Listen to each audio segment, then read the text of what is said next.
Assalamualaikum warahmatullahi wabarakatuh. Selamat datang di channel Raden Roro Story.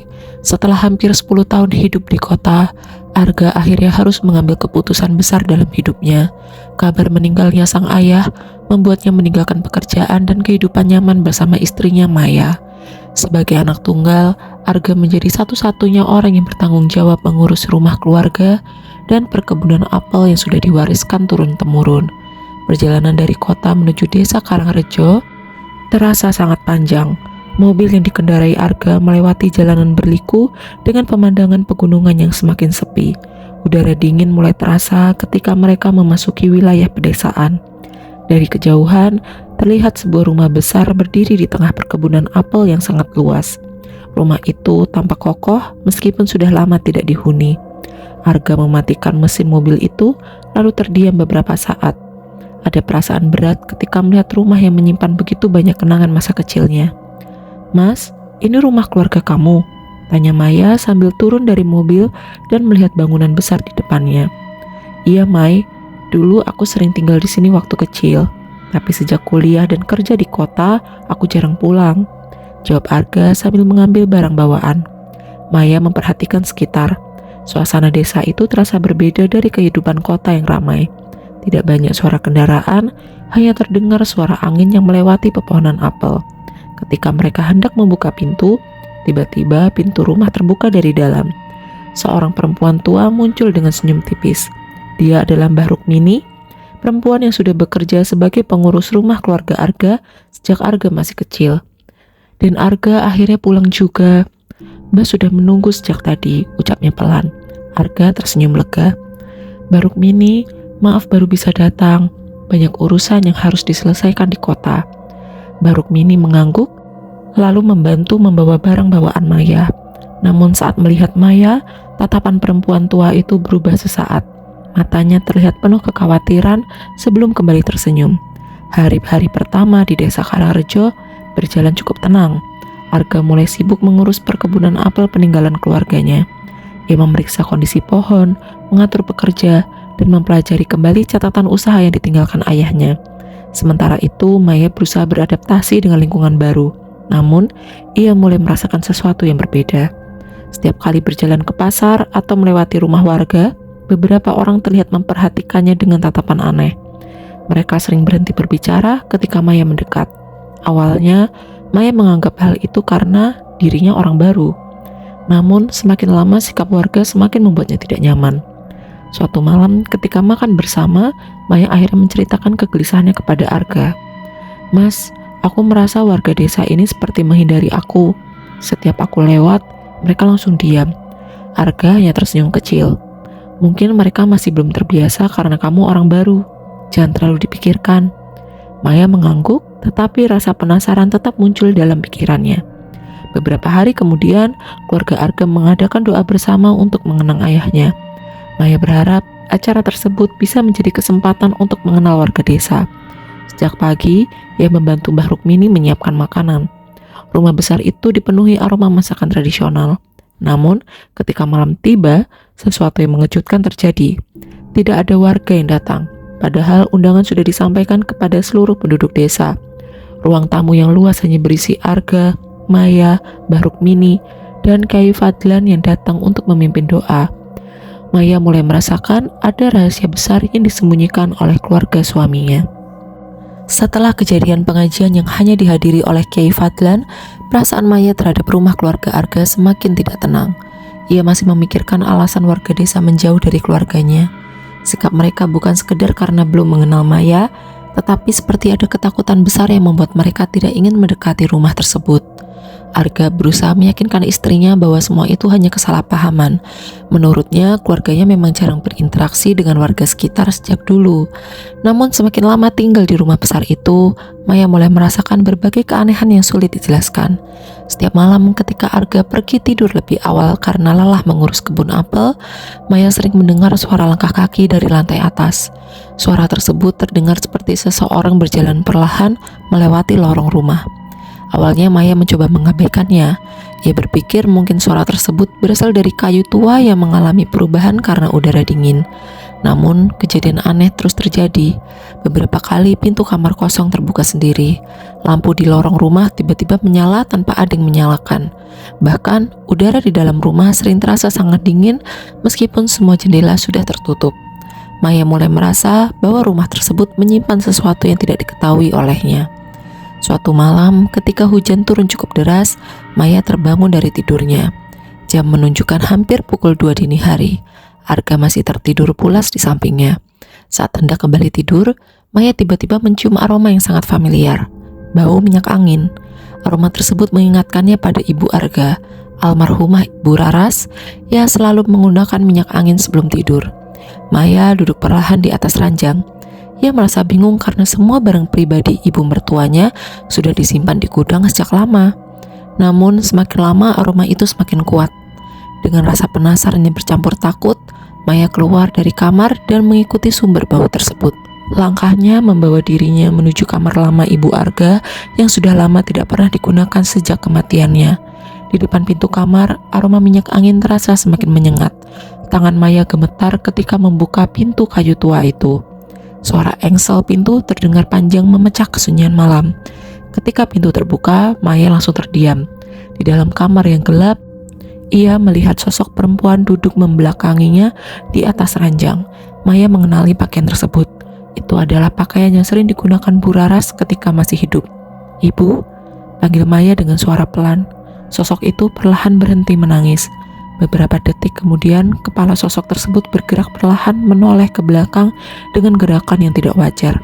Wajah pucat tanpa ekspresi terlihat jelas di bawah cahaya bulan. Matanya kosong, tetapi terlihat penuh kesedihan. "Tolong aku, Mai. Tolong ibu." Suara itu terdengar lirih dan menyeramkan. Maya terpaku tidak mampu bergerak. Tiba-tiba aroma minyak angin menghilang dan berubah menjadi bau bunga melati bercampur aroma tanah basah. Sosok tersebut perlahan berubah menjadi kabut gelap lalu menghilang. Maya langsung berteriak. Arga berlari keluar kamar dan menemukan istrinya terduduk lemas di depan kamar ibunya. Ketika Maya menceritakan kejadian tersebut, Arga tidak percaya. "Mai, ibu sudah meninggal. Kamu mungkin terlalu lelah atau banyak pikiran," kata Arga mencoba menenangkan. Namun setelah kejadian itu, kondisi Maya mulai berubah. Ia sering mengalami sesak napas dan sakit di bagian dada. Rasa sakit tersebut muncul tiba-tiba, terutama ketika ia berada sendirian di rumah. Arga akhirnya membawa Maya ke rumah sakit. Berbagai pemeriksaan dilakukan, mulai dari tes darah hingga pemeriksaan jantung. Tetapi hasilnya mengejutkan. Dokter mengatakan tubuh Maya dalam kondisi normal, tidak ditemukan penyakit yang menyebabkan keluhannya. Meskipun sudah berobat, kondisi Maya justru semakin buruk. Tubuhnya mulai melemah, wajahnya pucat, dan berat badannya turun drastis. Warga desa yang melihat kondisi Maya mulai kembali berbisik. Mereka mengatakan bahwa penyakit Maya mirip dengan kondisi Bu Raras sebelum meninggal. Maya semakin takut ketika mendengar ucapan warga bahwa dirinya menjadi korban berikutnya. Untuk pertama kalinya, Arga mulai merasa ragu.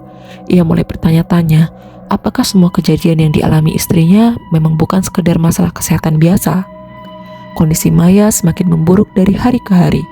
Tubuhnya yang dulu terlihat sehat mulai melemah. Ia sering merasa sesak nafas, sulit tidur, dan kehilangan nafsu makan. Berbagai obat dari rumah sakit sudah diminum, tetapi tidak ada perubahan berarti. Arga yang awalnya selalu menolak cerita tentang gangguan gaib mulai merasa putus asa. Ia tidak sanggup lagi melihat istrinya terus menderita tanpa penyebab yang jelas. Suatu malam, kondisi Maya kembali memburuk. Napasnya tersengal-sengal dan tubuhnya terasa sangat dingin. Arga panik dan langsung membawa Maya keluar dari rumah untuk mencari bantuan. Dalam perjalanan, satu-satunya orang yang terlintas di pikiran Arga adalah Kiai Fadlan. Sosok yang sejak awal terlihat mengetahui sesuatu tentang rumah keluarganya. Arga membawa Maya ke rumah Kiai Fadlan yang berada tidak jauh dari desa. Dengan wajah penuh kekhawatiran, ia menceritakan semua kejadian yang dialami istrinya. Kiai Fadlan mendengarkan dengan serius. Setelah beberapa saat terdiam, ia akhirnya mengatakan bahwa rumah keluarga Arga memang memiliki masalah yang sudah lama tersembunyi. "Arga, sejak acara doa untuk ayahmu, saya sudah merasa ada sesuatu yang tidak beres. Rumah itu menyimpan energi buruk yang berasal dari masa lalu keluargamu," ucap Kiai Fadlan. Arga hanya diam. Selama ini ia selalu berpikir semua cerita tentang pesugihan hanyalah fitnah warga desa. Namun melihat kondisi Maya, hatinya mulai goyah. Kiai Fadlan kemudian mengambil sebuah botol berisi air yang telah didoakan. Besok pagi, siram seluruh bagian rumahmu dengan air ini, mulai dari halaman depan sampai bagian paling belakang. Jangan ada ruangan yang terlewat, pesan Kiai Fadlan. Arga mengangguk dan berjanji akan melakukan semuanya. Keesokan harinya, Arga mulai menyiram seluruh bagian rumah. Ia melewati ruang tamu, dapur, kamar, hingga lorong panjang menuju kamar lama ibunya. Saat sampai di depan kamar tersebut, Arga merasakan udara yang sangat dingin keluar dari dalam ruangan. Ia membaca doa sambil menyiramkan air lebih banyak di sekitar pintu. Setelah seluruh rumah selesai dibersihkan, perubahan mulai terjadi. Maya yang sebelumnya selalu merasa sesak, perlahan mulai membaik. Nafasnya kembali normal. Ia mulai bisa makan dan berjalan tanpa merasa kesakitan. Arga merasa sangat bersyukur. Ia mulai menyadari bahwa selama ini ia terlalu keras menolak kekhawatiran istrinya. Namun, ketika keadaan mulai tenang, muncul masalah baru. Barukmini tiba-tiba tidak datang bekerja. Hari pertama, Arga dan Maya masih menganggap perempuan tua itu sedang sakit. Tetapi setelah 3 hari tidak ada kabar, mereka mulai merasa khawatir. Telepon Barukmini juga tidak aktif. Rumahnya juga tidak pernah dikunjungi siapapun. Akhirnya, Arga dan Maya memutuskan mendatangi rumah perempuan tua tersebut. Rumah Barukmini berada di bagian lain desa. Bangunannya kecil dan terlihat sepi. Tidak ada suara aktivitas dari dalam. Arga mengetuk pintu beberapa kali. Barukmini, ini saya Arga. Mbak ada di dalam? Tidak ada jawaban. Karena khawatir, Arga membuka pintu yang ternyata tidak dikunci. Ketika masuk, mereka langsung merasakan suasana berbeda. Udara di dalam rumah terasa panas dan pengap. Bau kemenyan bercampur bunga melati busuk memenuhi ruangan. Mereka berjalan perlahan menuju kamar belakang. Pemandangan yang mereka lihat membuat keduanya terkejut. Barukmini terbaring lemah di lantai. Tubuhnya terlihat sangat kurus hingga hanya menyisakan kulit dan tulang. Di sekelilingnya terdapat berbagai benda ritual seperti sesajen, dupa, dan bunga 7 rupa. Arga segera membawa Barukmini ke rumah sakit. Setelah kondisi membaik, perempuan tua itu akhirnya mengungkapkan rahasia yang selama ini disembunyikan. Dengan suara penuh penyesalan, Barukmini mengaku bahwa dirinya melakukan pesugihan demi membuat anaknya sukses. Ia bekerja sama dengan seorang dukun dan harus memberikan tumbal sebagai syarat perjanjian. Barukmini mengaku bahwa beberapa kematian pekerja kebun keluarga Arga bukan kecelakaan biasa. Ia juga mengakui bahwa orang tua Arga menjadi korban berikutnya. Arga terpukul mendengar pengakuan tersebut. Orang yang selama puluhan tahun dipercaya keluarganya ternyata menjadi penyebab kehancuran keluarganya. Yang lebih mengejutkan, Barukmini mengaku bahwa Maya adalah target tumbal berikutnya. Ia sengaja mengirim gangguan agar Maya jatuh sakit dan meninggal. Pengakuan itu membuat Arga kehilangan kata-kata. Semua misteri yang selama ini menghantui keluarganya akhirnya mulai menemukan jawabannya. Setelah pengakuan Barukmini terbongkar, kehidupan Arga dan Maya berubah drastis. Selama bertahun-tahun warga desa Karangrejo percaya bahwa keluarga Arga adalah pelaku pesugihan yang mengorbankan nyawa manusia demi mempertahankan kekayaan perkebunan apel. Namun, kenyataannya sebenarnya jauh berbeda. Keluarga Arga bukan pelaku, melainkan korban dari perbuatan Barukmini yang selama ini dipercaya sebagai bagian dari keluarga. Kabar pengakuan Barukmini akhirnya menyebar ke seluruh desa. Warga yang sebelumnya menjauhi rumah Arga mulai merasa bersalah. Mereka baru menyadari bahwa tuduhan yang selama ini mereka lontarkan kepada keluarga Arga hanyalah kesalahpahaman besar. Orang-orang yang dulu berbisik buruk tentang keluarga Arga mulai datang meminta maaf. Mereka menyesal karena telah menuduh ayah dan ibu Arga tanpa mengetahui kebenaran sebenarnya. Arga menerima permintaan maaf tersebut dengan hati yang berat. Luka akibat kehilangan kedua orang tuanya masih terasa sangat dalam. Ia masih sulit menerima kenyataan bahwa orang yang sudah puluhan tahun dipercaya keluarganya ternyata menjadi penyebab kematian orang tuanya. Sementara itu, kondisi Maya semakin membaik setelah rumah tersebut dibersihkan dengan air doa dari Kiai Fadlan. Rumah yang dulu terasa dingin dan penuh tekanan kini mulai terasa lebih nyaman. Tidak ada lagi suara aneh di malam hari. Tidak ada lagi aroma asing yang muncul tiba-tiba.